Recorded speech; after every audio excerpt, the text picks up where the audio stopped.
উপদেষ্টা হিসেবে অন্তর্ভুক্ত হয় আমি কিন্তু মোটেও অবাক হই নাই, বরং প্রথম দিনে ব্যাটা ঢুকতে কেন পারলো না সেটা অবাক হওয়ার বিষয়।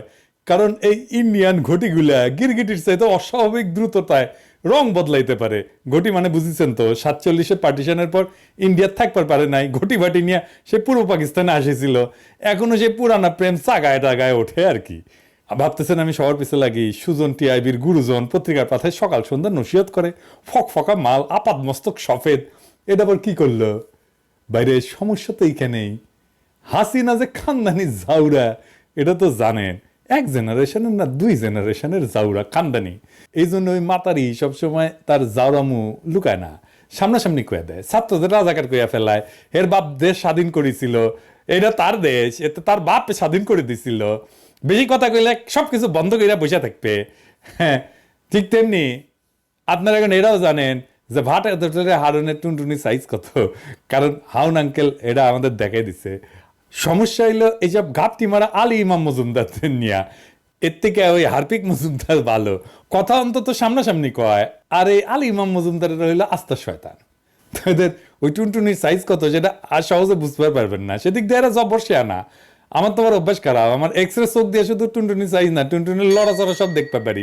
গাবের না এক্সরে দিয়ে শুধুমাত্র জাউরাদেরটাই দেখা যায়, আমার লক্ষ লক্ষ ভালো মানুষ দর্শক শ্রোতাদের দেখা যায় না।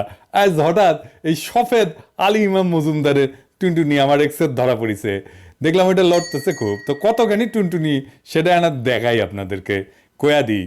কারণ ওর ইতিহাসের পাতা উল্টা উল্টা দেখলাম যে বেটা 111-এর বিশ্ব জাউরা টিমের গোলকিপার ফখরুদ্দিন মঈনুদ্দিন সরকারের সময় একই সাথে ক্যাবিনেট সেক্রেটারি আর প্রধান উপদেষ্টার মুখ্য সচিব ছিল, 2টা পদ একই সাথে ধরেছিল।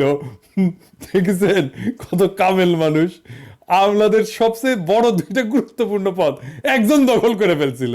ভাবতেছে ওরা বাবার টুনটুনিটা কত বড়, আমি দেখা দিতেছে টুনটুনি। এটাই শেষ না, ওস্তাদে আবার 1 বছরের এক্সটেনশনের নিচে মোক্ষম সময় 2008 সালের নির্বাচনে আওয়ামী লীগের অস্বাভাবিক ফলাফল আর বিএনপির 30 সিট দেখে যারা অবাক হয়েছেন তারা অবাক হইয়েন না। এই আলী ইমাম মজুমদার আর ওর আরেক পীর এইচ.টি. ইমামের কদম মোবারকের সেবায় মাঠ পর্যায়ের পুরা প্রশাসন আওয়ামী লীগের জন্য সাজায় দিছিল। থামেন থামেন থামেন, খাইনি শেষ হয় নাই। মুখ্য সচিব আর ক্যাবিনেট সেক্রেটারির 2টা পদ একসাথে কবজা করছে কেমনে কয়ে দিই। ওই টুনটুনির সাইজটা দেখে দিই। হ্যাঁ আসেন। এই আলী ইমাম মজুমদারের গ্রেডেশন লিস্ট আছে, মানে সরকারি চাকরির গ্রেডেশন লিস্ট আছে, মানে পরীক্ষায় আমরা যেমন ফার্স্ট সেকেন্ড হই না উনকা করে গ্রেডেশন লিস্ট থাকে। তো গ্রেডেশন লিস্টে ওর নাম্বার কত ছিল জানেন? 631। তো ওর উপরে ছিল আর একজন ক্যান্ডিডেট যে এটা হইবার পারলো নি, 204 নাম্বার, তার নাম ছিল আবুল কাশেম। 205 নাম্বারে ছিল হেদায়েতুল ইসলাম। এই 2 জনকে রাষ্ট্রদূত করে পাঠাইছে 2 দেশে, ব্রুনাই আর ফিলিপাইনে। আর 222 নম্বরে ছিল আবু সোলাইমান চৌধুরী, ওদের প্রাইভেটাইজেশন বোর্ডের আঙুল চোষা পদে বদলি করে দিছে। আর এর সাথে আছে ওর আগের ব্যাচের যারা সিনিয়র ছিল তারা যেন পদোন্নতি না পায়, এটা বঞ্চিত করার জন্য দুনিয়ার বাইরের পদোন্নতি একটা নীতিমালা বানিয়েছিল। বলছে পদোন্নতি পাইতে সারা জীবনের এসিআরে ভালো নম্বর লাগবে। কারণ ওই শয়তানটা এটা কয়ে দিই, ওই যে এসিআর বার্ষিক গোপনীয় প্রতিবেদন, বুঝছাও, এই সরকারি কর্মচারীদের প্রত্যেকের একটা বার্ষিক গোপনীয় প্রতিবেদন থাকে, ওইখানে মার্কিং করা থাকে যে ক্যাঙ্কা কাজ করিছে, বুঝছাও, ওইটা এখন নম্বর দেওয়া থাকে।